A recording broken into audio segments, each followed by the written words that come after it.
नमस्कार दोस्तों, मैं हूं प्रदीप सिंह और आप देख रहे हैं इतिहास गंगा। इतिहास गंगा के आज के इस अंक में हम चर्चा करेंगे एक ऐसे आंदोलन की जिसके मुखिया ने ये तय किया कि 1 वर्ष के भीतर अगर मेरे कहे के अनुसार चला जाएगा तो हम स्वराज्य प्राप्त कर लेंगे। एक ऐसा कार्यक्रम जिसमें कांग्रेस ने बराबर की सहभागिता निभाई, एक ऐसा आंदोलन जिसको ये बताया गया कि यह नेतृत्व प्रधान आंदोलन नहीं है, यह कार्यक्रम प्रधान आंदोलन है। जी हाँ, मैं बात कर रहा हूँ महात्मा गांधी के पहले जन आंदोलन की। मैं बात कर रहा हूँ उस आंदोलन की जो खिलाफत आंदोलन के चलते चलते चल गया और ऐसा चला कि अंग्रेजी हुकूमत की चूल्हे हिल गई। नमस्कार दोस्तों, आते हैं अपने इस अंक पे। आज हम बात करेंगे असहयोग आंदोलन की।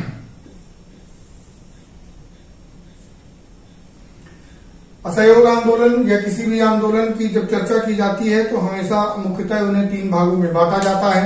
सबसे पहले उस आंदोलन के कारण क्या है, द्वितीय आंदोलन का स्वरूप क्या है, आंदोलन की प्रगति कैसे हुई, और तीसरा और अंतिम को उस आंदोलन का परिणाम क्या है, उसका मूल्यांकन हम किन दृष्टियों में कर सकते हैं। ठीक है, सर्वप्रथम आते हैं कारण पर। कारण जिस समय की हम बात कर रहे हैं वो समय है प्रथम विश्व युद्ध समाप्ति के बाद का समय। प्रथम विश्व युद्ध 1914 से 1918 तक चला। 1918 समाप्त हुआ, उसके बाद 1919 अधिनियम पारित किया गया। 1919 अधिनियम वही अधिनियम है जिसे अराजकतावादी अधिनियम भी कहा जाता है, जिसमें बिना अपील, बिना वकील, बिना दलील की संज्ञा दी गई और ये कहा गया कि अगर कोई व्यक्ति अराजकता जैसी चीजों में संलिप्त पाया जाता है तो उसे सीधे उठा लिया जाएगा, उसके ऊपर दोष मढ़े जाएंगे और उन दोषों के आधार पर उसे सजा दी जाएगी। जी हाँ, मैं बात कर रहा हूं रॉलेट एक्ट की। रॉलेट एक्ट और रॉलेट एक्ट को दबाने के लिए भारत में हुए एक नृशंस जनसंहार की, जी हाँ, जलियांवाला बाग की। जलियांवाला बाग हत्याकांड हुआ। प्रथम विश्व युद्ध के परिवेश से जो महंगाई पनपी थी उससे संपूर्ण देश झुलस गया था। रॉलेट एक्ट लाकर लगातार जो भी कांग्रेस के माध्यम से या अन्य क्रांतिकारी गतिविधियों के माध्यम से जो भी स्वर प्रस्फुटित हो रहे थे ब्रिटानिया सरकार के खिलाफ, उनको दबाने का प्रयास किया गया।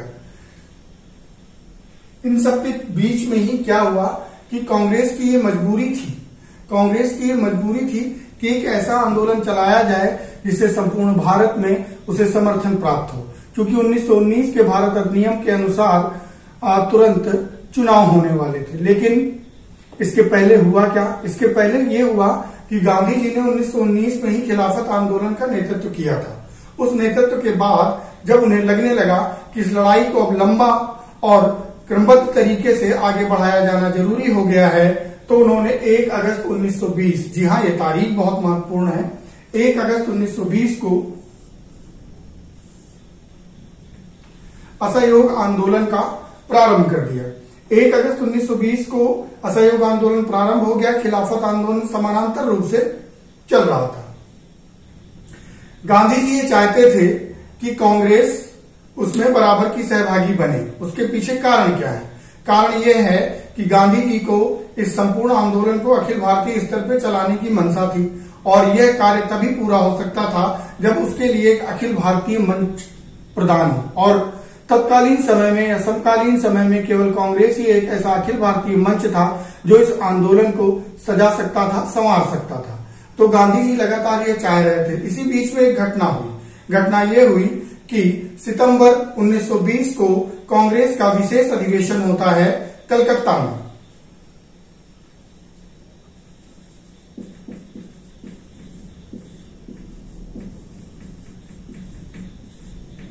सितंबर 1920 में कलकत्ता में कांग्रेस का विशेष अधिवेशन होता है और इस अधिवेशन की अध्यक्षता करते हैं लाला लाजपत राय।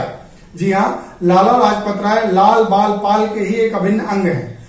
और इसके साथ ही मैं आपको ये बता दूं कि लाल बाल पाल में केवल लाला जी ही एक ऐसे नेता हुए हैं जो किसी भी कांग्रेस अधिवेशन के अध्यक्ष बने हैं।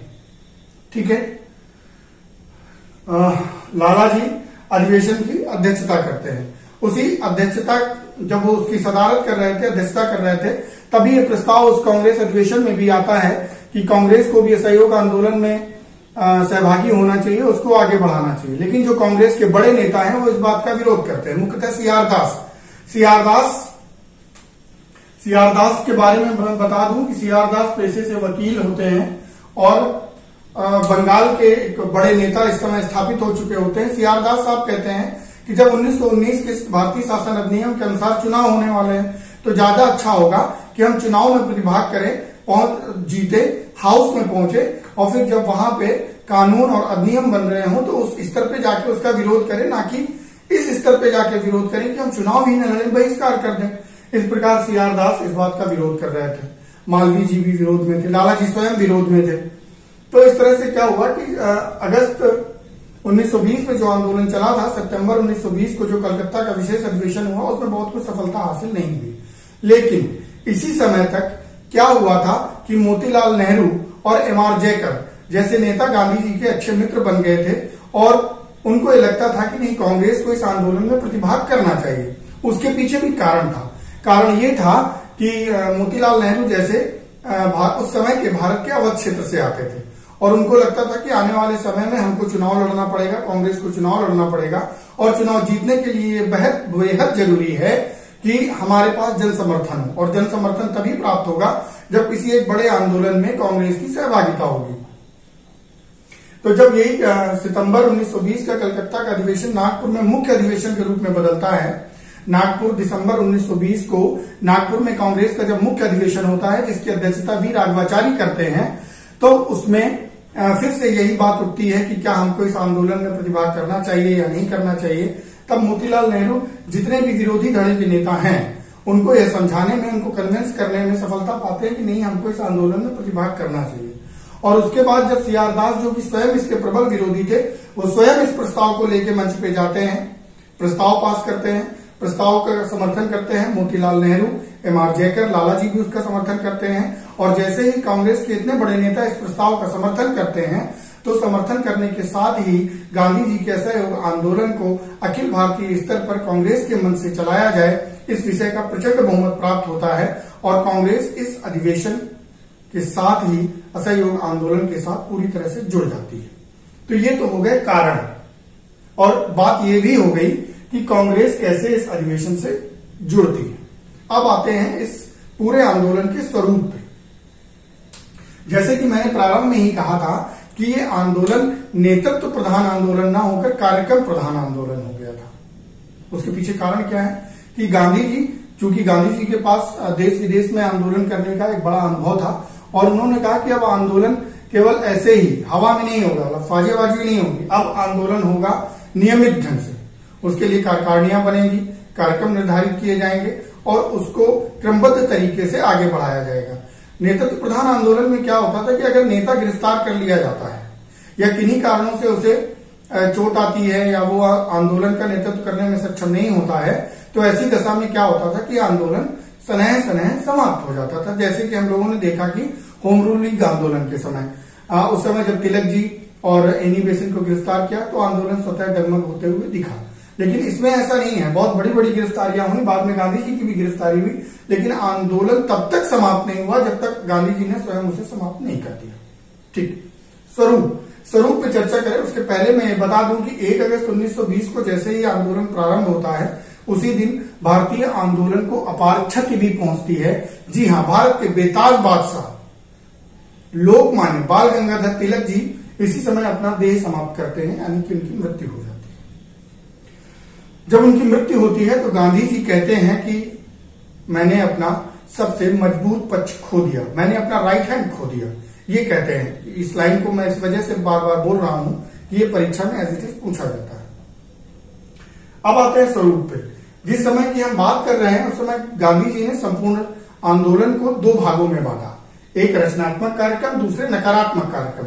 और कई इतिहासकार इस बात को भी उद्धृत करते हैं, स्पष्ट रूप से उद्धृत करते हैं कि गांधी जी इस कार्यक्रम की संपूर्ण धारा को निर्धारित करें, इसके पीछे सुझाव था मोहम्मद अली का। ये मोहम्मद अली वही हैं जो खिलाफत आंदोलन के प्रमुख नेता थे।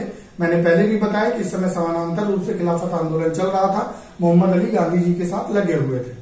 तो उन्होंने कहा था कि गांधी जी आप इस आंदोलन की रूपरेखा तैयार कीजिए।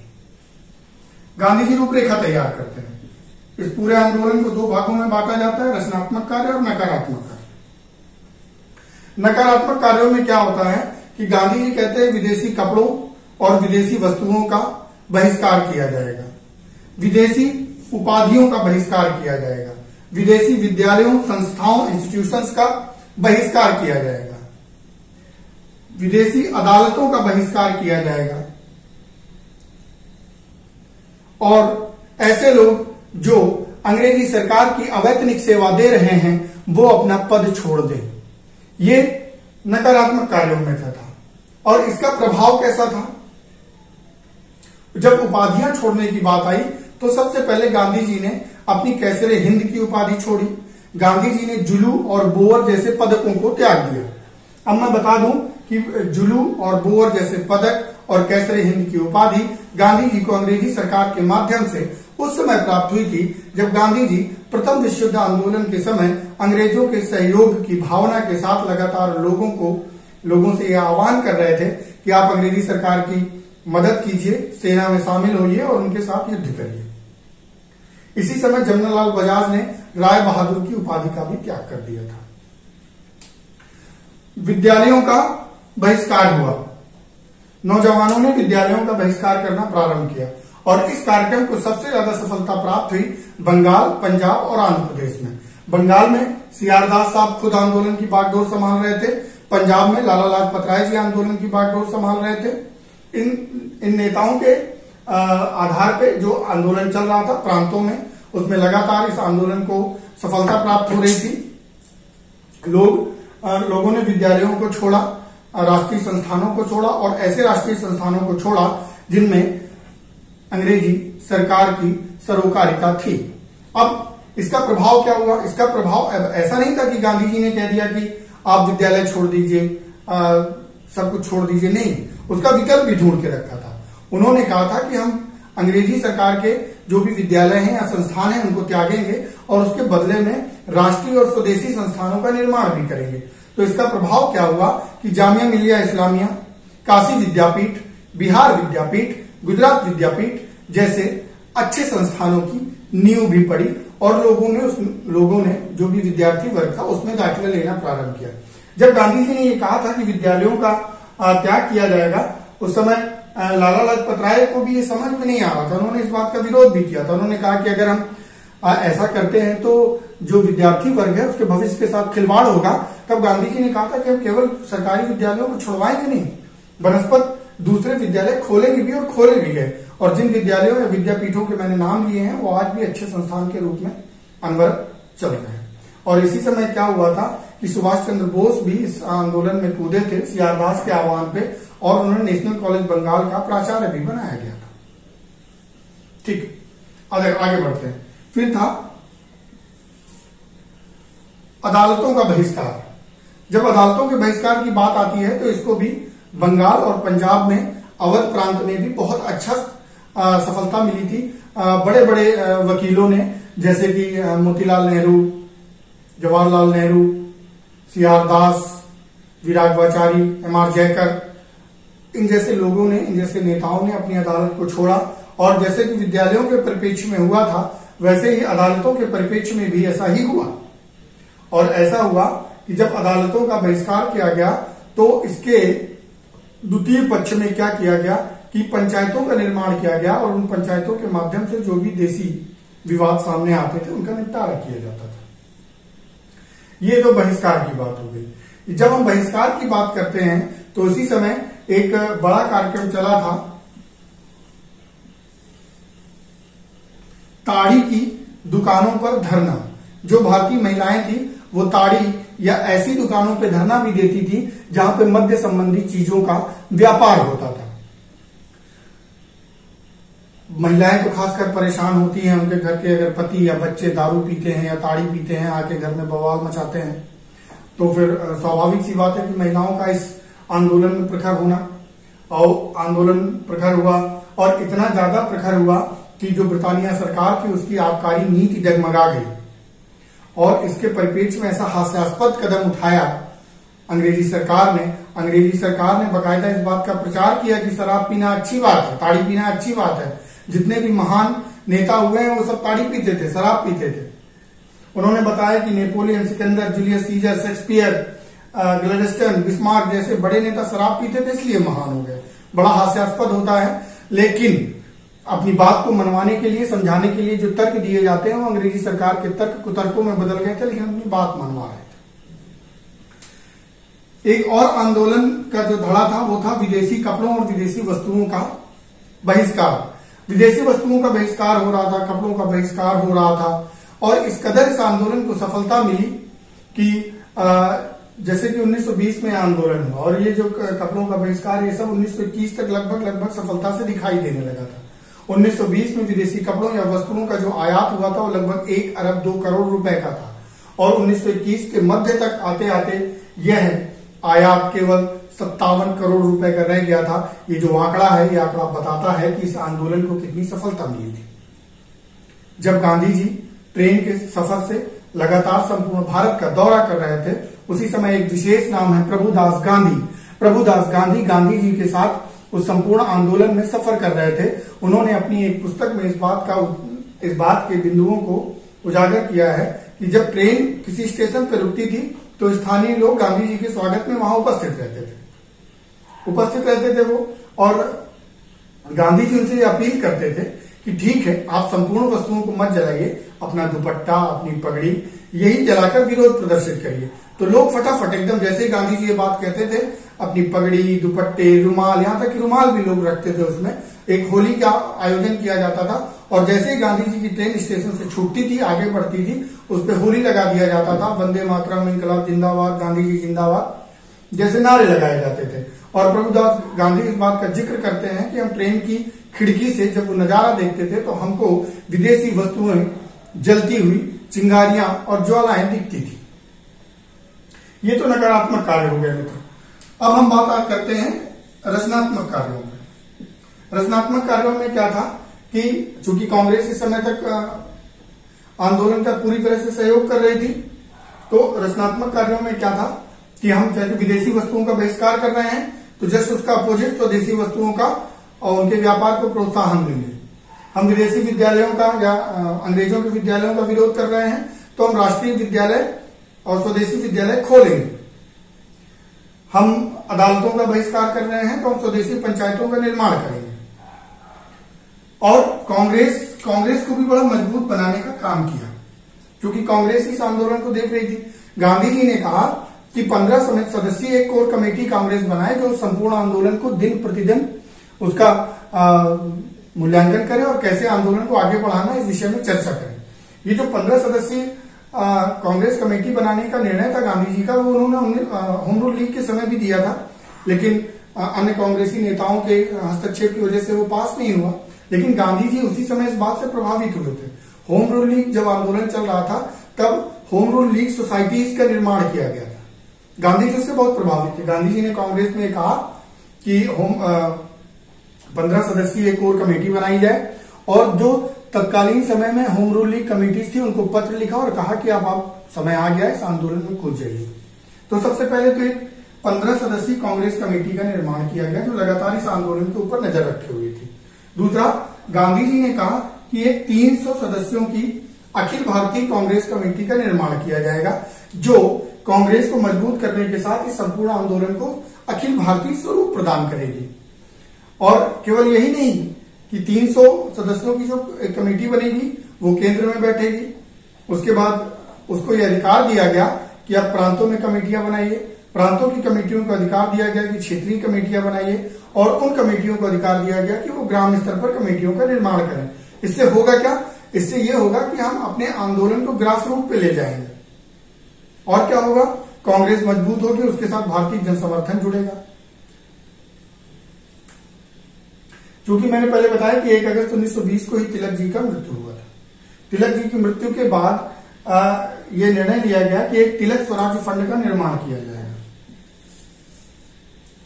तिलक स्वराज फंड का निर्माण किया जाएगा और उसमें निर्धारित किया गया कि लगभग 1 करोड़ रुपए जमा किए जाएंगे, और जो भी रुपए 1 करोड़ रुपए इसमें जो जमा किए जाएंगे उसके माध्यम से चरखे खरीदे जाएंगे। और ये निर्धारित किया गया कि लगभग 20 लाख चरखों को खरीदा जाएगा, खरीद के उनको बांटा जाएगा, और स्वयंसेवी वर्ग उनसे चरखा काट के खादी का निर्माण करेंगे और खादी को प्रमोट किया जाएगा, प्रोत्साहित किया जाएगा।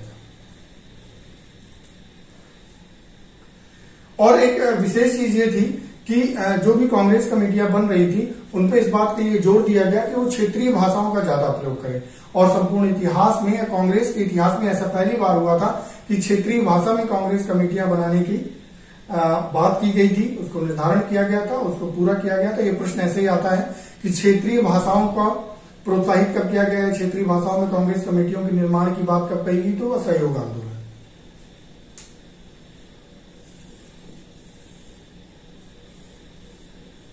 ठीक है, क्षेत्रीय भाषाओं का प्रयोग हो रहा था। धीरे धीरे आंदोलन आगे बढ़ता है। जब आंदोलन आगे बढ़ रहा था तब गांधी जी को लगा कि गांधी जी असहयोग आंदोलन के तुरंत बाद सिविल नाफरमानी आंदोलन यानी कि सविनय अवज्ञा आंदोलन चलाने का मूड बना रहे थे। और इस विषय की चर्चा कांग्रेस के साथ और खिलाफत आंदोलन के जो नेता थे उन लोगों के साथ हो चुकी थी। अब क्या होता है,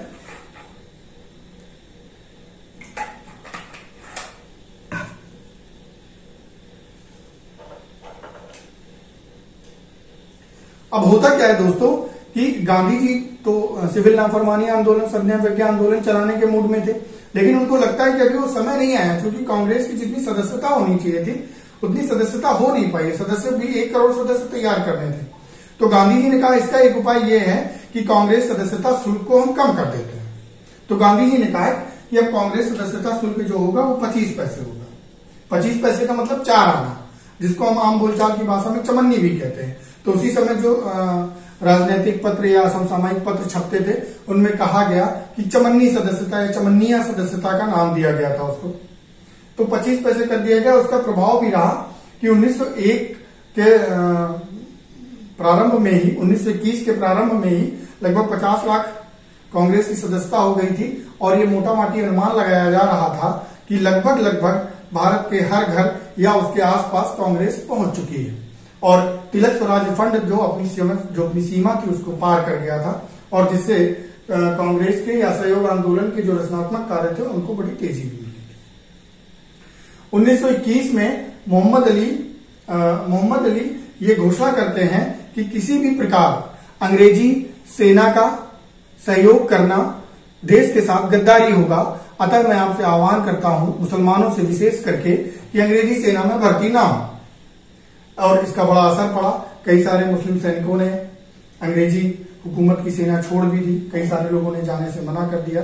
इसके बाद क्या हुआ कि अली बंधुओं को जेल भी जाना पड़ा।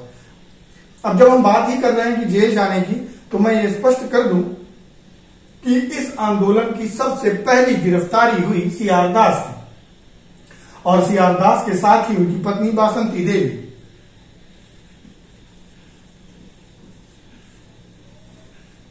सबसे पहली गिरफ्तारी हुई सीआर दास की और उनके साथ बासंती देवी की गिरफ्तारी हुई।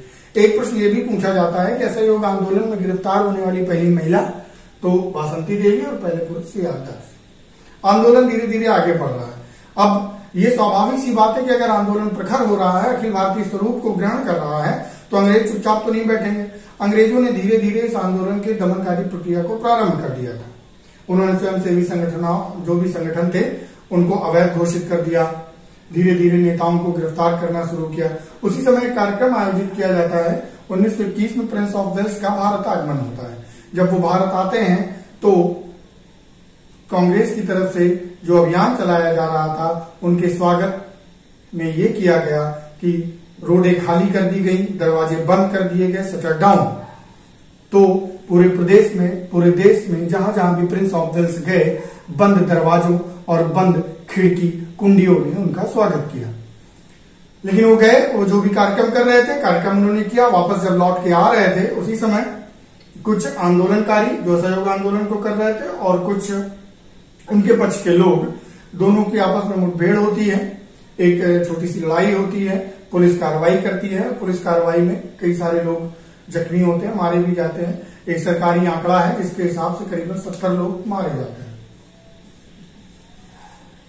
70 लोग इस घटना में मारे जाते हैं। गांधी जी उसी समय मुंबई की एल्फिंस्टन मिल में एक मजदूर संगठन के सम्मेलन में थे। वो बोल रहे थे, उनको पता चलता है कि दोनों तरफ से हिंसा हुई है और फिर हिंसा क्रमिक रूप से धीरे धीरे बढ़ने लगती है, उसका स्वरूप बढ़ने लगता है, तो गांधी जी 3 दिन के अनशन पर बैठते हैं।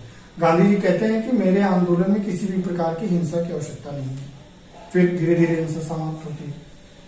उसके बाद क्या होता है, 1921 में ही विजयवाड़ा सम्मेलन होता है।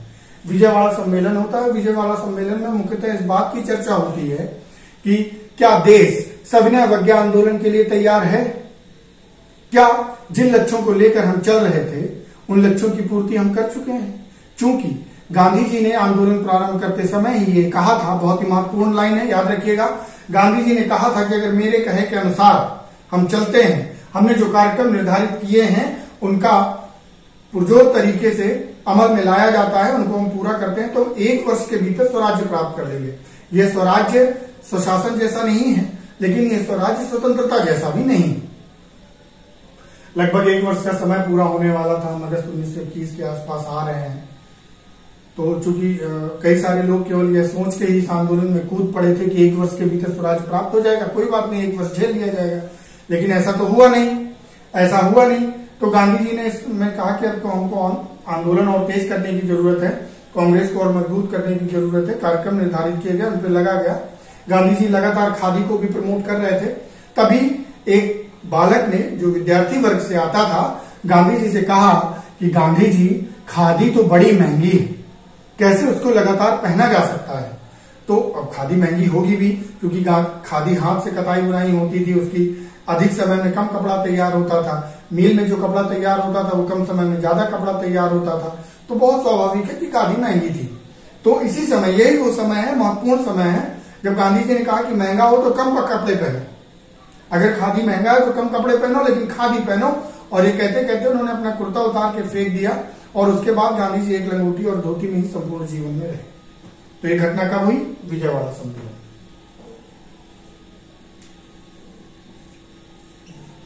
मित्रों, जब हम बात कर रहे हैं असहयोग आंदोलन के स्वरूप की, तो इसके साथ ये बताना बहुत ही मौजूद होता है कि ये जो आंदोलन चल रहा था वो संपूर्ण भारत में चला, अखिल भारतीय स्तर पे चला, और कई सारे आंदोलन ऐसे जो असहयोग आंदोलन से प्रभावित जरूर थे, लेकिन असहयोग आंदोलन के हिस्से नहीं थे।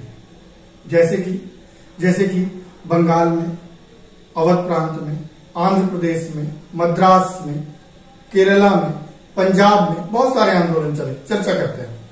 अवध प्रांत में क्या हुआ? इस समय तक किसान सभा का गठन हो चुका था। किसान सभा किसानों के लिए कर ना अदायगी जैसे आंदोलन चला रही थी। इसी समय एक बहुत ही महत्वपूर्ण आंदोलन चला अवध में। मदारी पासी जी ने एका आंदोलन चलाया था किसानों के लिए ही, और उन्होंने कहा था कि बेदखली खत्म हो। एक आंदोलन पंजाब में भी चल रहा था। पंजाब में अकाली आंदोलन चला। अकाली आंदोलन में यह था जो भ्रष्ट महंत थे गुरुद्वारों के, उनके विरुद्ध आंदोलन चल रहा था। आंध्र प्रदेश में मजदूर और किसान आंदोलन कर रहे थे। असम में जो चाय बागानों के मजदूर थे वो आंदोलन कर रहे थे, अपनी तनख्वाह बढ़ाने के लिए, अपने ऊपर हो रहे जुल्म सितम को लेकर वो आंदोलन कर रहे थे।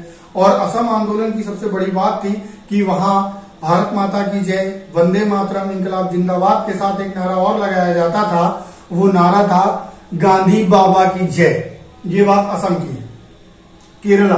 केरला में एक आंदोलन शुरू हुआ था, मोपला आंदोलन।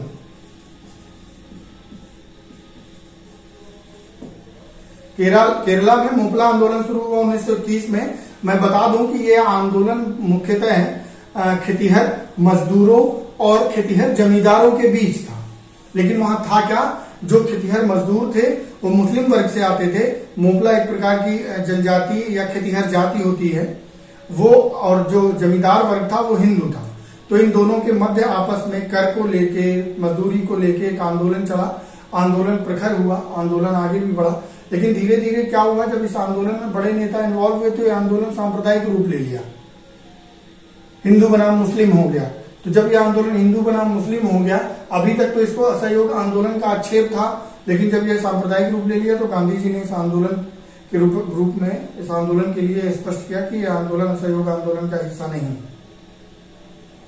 इस तरह से संपूर्ण देश में आंदोलन चल रहे थे, और गांधी जी धीरे धीरे अब ये मन बना रहे थे कि अब भारत सविनय अवज्ञा आंदोलन के लिए तैयार हो रहा है। उन्होंने 1921 के अंतिम सप्ताह में और 1922 के प्रथम सप्ताह के बीच में यह मन बनाया और बारदोली से घोषणा की कि बारदोली से मैं सर्वज्ञावज्ञा आंदोलन प्रारंभ करने जा रहा हूं, और कांग्रेस के नेताओं के साथ चर्चा करके उसकी रूपरेखा तैयार करने के कार्यक्रम में जुट गए। तभी एक विशेष घटना होती है, और ये घटना संपूर्ण आंदोलन को और उसकी प्रगति को ब्रेक लगा देती है, बाधा पहुंचाती है। जी हाँ, 5 फरवरी 1922 को उत्तर प्रदेश के गोरखपुर में एक स्थान है चौरी चौरा, जहां पे कुछ आंदोलनकारी आंदोलन करके रात में लौट रहे थे। स्वाभाविक सी बात है कि आंदोलनकारी ऊर्जा के साथ लबालाप रहते हैं। उन्होंने अपने नारे वारे लगा रहे थे, नारे लगाते हुए आ रहे थे। सामने एक पुलिस चौकी पड़ती है, पुलिस उनको रोकती है और मना करती है कि इस तरह से नहीं करना है, क्योंकि उस समय तक दमनकारी कार्रवाइयां प्रारंभ हो चुकी थी। और जब पुलिस उनको मना करती है, कुछ हाथापाई होती है, हाथापाई में ही कुछ आंदोलनकारियों को चोट आती है। ऐसा कहा भी जाता है कि कुछ गोलियां भी चलती हैं। इसके विरोध में आंदोलनकारी भी पुलिस वालों को मारते हैं। पुलिस वालों को जब मारते हैं तो गोलियां तेजी से चलती हैं, कुछ आंदोलनकारी हताहत हो जाते हैं, और इसके विरोध में आंदोलनकारी एक दरोगा सहित लगभग 22 सिपाहियों को उसी चौकी में बंद करते हैं, आग लगा देते हैं, जिससे सभी लोग उसमें लगभग खत्म हो जाते हैं। इस घटना की ये घटना होती है चौरी चौरा कांड, 5 फरवरी 1922। याद रखिएगा, बहुत ही महत्वपूर्ण है। चौरी चौरा कांड होता है 5 फरवरी 1922। चौरी चौरा गोरखपुर में है। जब गांधी जी को पता चलता है तो गांधी जी बहुत ही ज्यादा नाराज होते हैं। उनको लगता है कि इस आंदोलन में किसी भी प्रकार की हिंसा का कोई स्थान नहीं है। गांधी जी निर्णय लेते हैं और यकायक निर्णय लेते हैं, और 12 फरवरी